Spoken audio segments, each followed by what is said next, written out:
Good morning students, myself Shan Patel.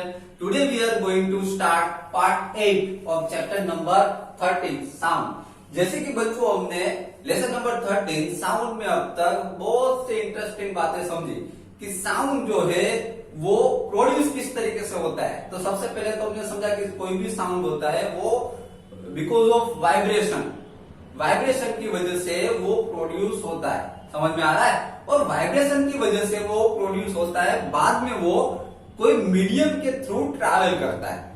जैसे कि समझ लो कि वो मीडियम में गैस भी हो सकता है, ओके, सॉलिड भी हो सकता है, लिक्विड भी हो सकता है। तो कोई भी मीडियम के थ्रू वो साउंड जो है वो ट्रैवल करता है और one place to another place जो है वो जा सकता है। क्लियर? मीन्स हमने ऐसे भी समझा कि बहुत सारे एग्जांपल्स लिए कि कोई हमारा फ्रेंड जो है, समझ लो कि मैं यहाँ से बोल रहा हूँ, मेरे फ्रेंड को वहां पे सुनाई दे रहा है, मीन्स आपको सुनाई दे रहा है, समझ लीजिए। तो मेरा साउंड जो है वो एयर के थ्रू यहाँ से ट्रैवल करता हुआ आपकी ओर पहुंचता है। अब आपकी ओर पहुंच तो जाता है बराबर, one person to another person वो साउंड जो है वो पहुंच जाता है, लेकिन वो अपने ईयर्स में जाता है। तो वो अपने ईयर्स में साउंड किस तरीके से सुनाई देता है वो हमने लास्ट लेक्चर में पूरी फिगर के साथ ड्रॉ करके समझा था। ओके, तो ये हो गया है कि साउंड जो है किस तरीके हमको सुनाई दे। लास्ट लेक्चर में हमने समझा था, पूरी फिगर ड्रॉ की थी ह्यूमन ईयर की, और ह्यूमन ईयर्स में हमने देखा था कि ह्यूमन ईयर्स में जो ईयर ड्रम होता है, साउंड जो है जब हमारा जो बाहर का जो ईयर आपको दिख रहा है आउटर ईयर, ओके, उसमें यहाँ से ईयर कैनाल में से साउंड पास होता हुआ ईयर ड्रम पे जाता है, और ईयर ड्रम के बाद वहां पे ईयर ड्रम जो है वहां पे वाइब्रेट होता है, और ईयर ड्रम जो है वो साउंड को अंदर की ओर इनर ईयर की ओर भेजता है, और वहां से इनर ईयर जो है वो ब्रेन को मैसेज करता है, और इस तरीके से साउंड जो है हमको सुनाई देता है। समझ में आ रहा है? तो लास्ट लेक्चर में हमने इसके बारे में समझ लिया कि साउंड किस तरीके से सुनाई देता है। बच्चों आज के लेक्चर में पार्ट 8 में हम इससे भी इंटरेस्टिंग टॉपिक्स के बारे में समझने वाले हैं। Okay, see here, amplitude, time period and frequency of vibration. आज के लेक्चर में हम एम्पलीट्यूड, टाइम पीरियड और फ्रीक्वेंसी ऑफ वाइब्रेशन, ये जो वाइब्रेशन होता है उसकी फ्रीक्वेंसी किस तरीके से होती है उसके बारे में समझेंगे। Okay, see here, we have learned that the to and fro motion of an object is known as vibration। देखिए बच्चों, वाइब्रेशन किसको कहा जाता है वो हमने समझा कि टू एंड फ्रो मोशन, जैसे कि ये स्टिक जो है, ओके, ऐसे ऐसे मूव हो रही है बराबर, बार बार ऐसे ऐसे मूव हो रही है, तो एक बार ऐसे जाती है टू और एक बार ऐसे जाती है फ्रो, टू एंड फ्रो मोशन। समझ में आ रहा है? टू फ्रो ऐसे टू एंड फ्रो मोशन में आ रहा है। यहां से स्टार्ट हो गया टू, यहाँ वापिस आएगी तो फ्रो, तो ऐसे टू एंड फ्रो मोशन में इस तरीके से वाइब्रेट होता है। समझ में आ रहा है? तो वाइब्रेशन जो है टू एंड फ्रो मोशन में होता है। Clear? Okay, then this motion is also called the oscillatory motion. ये जो मोशन जो है, ये वाइब्रेशन की जो मोशन जो है उसको ऑसिलेटरी मोशन कहा जाता है। ओके, याद रखिएगा। देन फ्रीक्वेंसी, अभी हम यह समझेंगे कि व्हाट इज फ्रीक्वेंसी। ये फ्रीक्वेंसी क्या है? द नंबर ऑफ ऑसिलेशंस पर second is called the frequency of oscillation.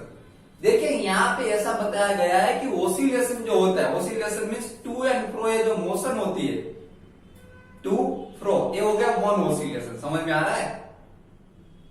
यहां से स्टार्ट होके यहां गया टू, यहां वापिस यहां फ्रो हुआ, ओके, तो ये हो गया one oscillation.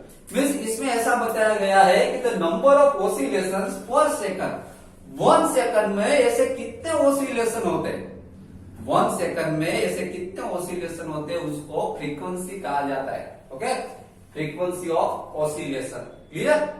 Okay, then frequency is expressed in hertz. बच्चों फ्रीक्वेंसी जो है उसका यूनिट यहाँ पे दिया गया, फ्रीक्वेंसी को हर्ट्ज में काउंट किया जाता है। फ्रीक्वेंसी जो होती है उसको हर्ट्ज में काउंट किया जाता है, and it's symbol is Hz। ये उसका सिंबल है हर्ट्ज का। याद रखिएगा, फ्रीक्वेंसी जो है वो उसका यूनिट हर्ट्ज है। The unit of frequency is hertz, okay, and the symbol of hertz is Hz। उसका सिंबल Hz है। ओके, देन तो ये तो बच्चों हमने समझ लिया कि ऑसिलेटरी मोशन क्या है। ओके, फ्रीक्वेंसी क्या है, फ्रीक्वेंसी का यूनिट कौन सा है, ये सब तो हमने समझ लिया। नाउ लाउडनेस एंड पिच, अभी हम समझेंगे कि लाउडनेस एंड पिच। आप देखोगे तो वॉइस आप देखोगे अपने अराउंड बहुत सारे वॉइस आप सुनोगे, तो मेन का वॉइस आपको डिफरेंट सुनाई देगा, ओके, वुमेन का वॉइस होगा वो आपको डिफरेंट सुनाई देगा, चाइल्ड का जो वॉइस होगा वो आपको डिफरेंट सुनाई देगा, व्हीकल्स का वॉइस होगा वो आपको डिफरेंट सुनाई देगा। ऐसे बहुत सारे एनिमल्स है, जैसे कि लायन देखोगे तो उसका वॉइस आपको उसके डिफरेंट आपको सुनाई देगा, ओके, डॉग देखोगे तो उसका वॉइस डिफरेंट सुनाई देगा, कैट का वॉइस डिफरेंट आता है। ऐसे बहुत सारे एनिमल्स है जिसका सबका वॉइस कैसा होता है, डिफरेंट डिफरेंट होता है। तो ये वॉइस जो है डिफरेंट डिफरेंस होता है, वो फ्रीक्वेंसी के ऊपर डिपेंड रहता है, ओके। ये लाउडनेस जो है, किसी का वॉइस होता है लाउड होता है, किसी का वॉइस लाउड नहीं होता, समझ में आ रहा है। तो ये वॉइस जो है इस तरीके से सबका डिफरेंट डिफरेंट किस तरीके से होता है वो हम समझते हैं, ओके। देखिए, the loudness of sound depends on it's amplitude. बच्चों जो लाउडनेस है, अभी मैं बोल रहा हूं तो मेरे वॉइस में जो लाउडनेस है, ये लाउडनेस जो है वो एम्पलीट्यूड के ऊपर डिपेंड है। किसके ऊपर डिपेंड है, एम्पलीट्यूड के ऊपर, मीन्स कितना वाइब्रेट होता है उसके ऊपर डिपेंड है, समझ में आ रहा है। कोई भी साउंड कितना वाइब्रेट होता है उसके ऊपर डिपेंड है, एम्पलीट्यूड के ऊपर डिपेंड रहता है। When the amplitude of vibration is large, the sound produces loud। देखिए आया, जब वाइब्रेशन का एम्पलीट्यूड लार्ज हो, भी ज्यादा वाइब्रेट हो रहा हो, तो उसमें जो उसका जो साउंड जो होगा वो लाउडली निकलेगा, उसका साउंड लाउड होगा। When the amplitude is small, the sound is feeble। अगर एम्पलीट्यूड स्मॉल रहता है, मीन्स वाइब्रेशन अगर कम रहते हैं, तो साउंड जो है वो फीबल, फीबल मीन्स वो लो साउंड रहता है, समझ में आ रहा है। याद रखिएगा कि अगर एम्पलीट्यूड जो है, okay, vibration of amplitude, amplitude का जो वाइब्रेशन हो रहा है वो अगर लाउड है, ओके, वो अगर लार्ज है, ज्यादा वाइब्रेशन हो रहा है, तो साउंड जो है वो लाउड रहेगा। और अगर वाइब्रेशन जो है एम्पलीट्यूड के वाइब्रेशन अगर वो लो रहते, अगर वो कम रहते नंबर ऑफ वाइब्रेशन, तो ये जो साउंड जो है वो लो रहेगा। Clear, okay. Now loudness is express in decibel. याद रखिएगा कि लाउडनेस जो है, लाउडनेस जो है वॉइस में, हमारे साउंड में, हमारे वॉइस में जो लाउडनेस है उसको एक्सप्रेस करना हो तो हम डेसिबल में कर सकते हैं। मीन्स उसका यूनिट जो है लाउडनेस का वो डेसिबल है। डेसिबल मीन्स डीबी, ओके, याद रखिएगा डेसिबल का मतलब क्या होता है, डीबी। और एक बात मैं आपको समझा दूं कि मोर देन 80 डीबी हो, मोर देन 80 डीबी, 80 डीबी हो, मीन्स अगर साउंड जो है उसकी frequency more than 80 dB means 80 decibel हो, ओके, उससे ज्यादा हो तो साउंड जो है पेनफुल हो जाता है।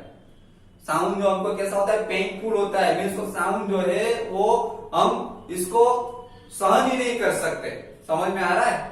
जैसे कि समझ लो कि आप टीवी जो है उसका फुल वॉल्यूम कर दो, ओके, या फिर आप समझ लो कि डीजे होता है, डीजे के पास आप खड़े रहो तो अपने ईयर्स, डीजे के पास ईयर्स ऐसे आप खड़े रहो तो आपको देखना, आपको साउंड जो है वो 80 डेसिबल के अप हो जाता है, तब वो आपको पेनफुल होता है, आपको सुन नहीं सकते, आप डीजे के पास से मूव हो जाओगे, दूर हो जाओगे, समझ में आ रहा है, ओके। ओके, देन अभी यहां पर देखिए, the frequency determines the shrillness और पिच ऑफ अ साउंड। देखो यहाँ पे पिच के बारे में आया है कि पिच जो है, श्रिलनेस या फिर पिच किसको कहा जाता है, okay. The frequency determines the shrillness और pitch of a sound. Frequency जो होती है वो श्रिलनेस या फिर पिच, ओके, उसके ऊपर डिपेंड करता है। If the frequency of vibration is higher, अगर फ्रीक्वेंसी ज्यादा है, वाइब्रेशन की फ्रीक्वेंसी अगर ज्यादा है, we say that the sound is shrill and has a higher pitch. देखिए याद रखिएगा, अगर फ्रीक्वेंसी हायर है तो उसमें से जो साउंड जो प्रोड्यूस होगा वो भी हायर होगा, मीन्स उसकी पिच जो है वो हायर होगी, श्रिल साउंड होगा, उसकी हायर पिच वाला होगा, समझ में आ रहा है। मीन्स फ्रीक्वेंसी जितनी ज्यादा होगी उतना जो वॉइस जो है, जो साउंड जो है, उसकी स्ट्रिलनेस ज्यादा होगी। Okay, now if the frequency of vibration is lower, if the, यहां पे देखिए अगर वाइब्रेशन हायर रहा तो साउंड जो है उसका हायर पिच रहेगा, फ्रीक्वेंसी हायर रहेगी। ओके, तो okay, then if the frequency of vibration is lower, अगर फ्रीक्वेंसी लोअर रहती है, we say that the sound has a lower pitch, तो साउंड जो है वो लोअर पिच वाला होगा। अब देखना गर्ल्स का जो साउंड होता है, अब देखना गर्ल्स का जो साउंड होता है, अगर वो जोर से चिल्लाती है तो उसमें फ्रीक्वेंसी ज्यादा होती है, जिसकी वजह से उस पिच उसका ज्यादा होता है, मीन्स स्ट्रिलनेस उसमें ज्यादा होती है, वो जोर से चिल्ला सकती है। समझ में आ रहा है? मेन जो है वो इतना जोर से नहीं चिल्ला सकता, अगर जोर से चिल्लाया तो गला बैठ जाएगा। समझ में आ रहा है? ओके, तो ऐसा कहा जाता है कि अगर फ्रीक्वेंसी हायर है, फ्रीक्वेंसी ज्यादा है, तो उसकी पिच मीन्स स्ट्रिलनेस भी हायर रहेगी, ज्यादा रहेगी। और अगर फ्रीक्वेंसी लोअर है, वाइब्रेशन कम हो रहा है, ओके, तो उसकी जो पिच जो है, उसकी जो स्ट्रिलनेस है साउंड की, वो भी क्या कहेगी, लोअर ही रहेगी, कम रहेगा। Clear? Okay, then for example a drum vibrates with a low frequency. देखो आपने देखा होगा ड्रम बजता है, बराबर, ड्रम जो बजता है वो वाइब्रेट होता है लेकिन लो फ्रीक्वेंसी में होता है, उसका श्रिल साउंड नहीं होता। देयरफॉर मीन्स की विसल जैसा साउंड नहीं होता। समझ में आ रहा है? Therefore it produce a low pitch sound, इसकी वजह से वो उसका जो साउंड होता है वो लो पिच होता है। Okay, on the other hand a whistle has a high frequency and therefore produces a sound of higher pitch। उसकी जगह पे आप विसल ले लो, विसल की फ्रीक्वेंसी ज्यादा होती है, विसल जब बजाते हैं तो उसकी फ्रीक्वेंसी हायर होती है, जिसकी वजह से विसल जो है दूर तक सुनाई देती है, मीन्स उसकी जो स्ट्रिलनेस, उसमें स्ट्रिलनेस ज्यादा होती है, उसके दूर तक सुनाई देती है, मीन्स उसकी पिच, उसकी स्ट्रिलनेस हायर होती है। समझ में आ रहा है? तो यहाँ पे दोनों एग्जाम्पल हो गए, एक तो ड्रम वाला एग्जाम्पल और दूसरा विसल वाला एग्जाम्पल। समझ में आ रहा है? ड्रम वाले एग्जाम्पल में हमने देखा कि ड्रम जो है उसकी फ्रीक्वेंसी लो होती है, मीन्स उसका वाइब्रेशन लो होता है, जिसकी वजह से उसकी पिच स्ट्रिलनेस भी कैसी होती है, लो होती है। क्लियर? उसके सामने हमने विसल का एग्जाम्पल लिया, तो विसल का जो वाइब्रेशन जो है फ्रीक्वेंसी वो हायर है विसल की, इसकी वजह से उसमें से जो साउंड निकलता है वो हायर पिच का साउंड निकलता है, वो दूर तक सुनाई देता है whistle. Okay, now a bird makes a high pitch sound whereas a lion makes a low pitch roar। आपने देखा होगा, आपने सुना होगा कि बर्ड्स का जो साउंड जो है हाई पिच साउंड होता है, बर्ड का जो साउंड जो होता है वो हाई पिच साउंड होता है, whereas a lion makes a low pitch roar, और लायन जो है वो लो पिच का रोअरिंग करता है। ओके, आपने बर्ड्स का वॉइस और लायन का वॉइस दोनों का सुना ही है ना? Okay, however the roar of a lion is very loud while the sound of the bird is quite feeble। तो आप देखना कि जब लायन रोअर करेगा, लायन जब है जो रोअर करेगा तो जोर से सुना जाए, लाउडली सुनाई देगा, और उसकी जगह जो बर्ड जो है क्वाइट फीबल, वो थोड़ा लो सुनाई देता है। समझ में आ रहा है? Okay, now the frequency of the voice of a child is higher than that of an adult. देखिए, the frequency of the voice of a child is higher, जो चाइल्ड जो होता है, चाइल्ड की जो फ्रीक्वेंसी होती है साउंड में, वॉइस में, वो हायर होती है।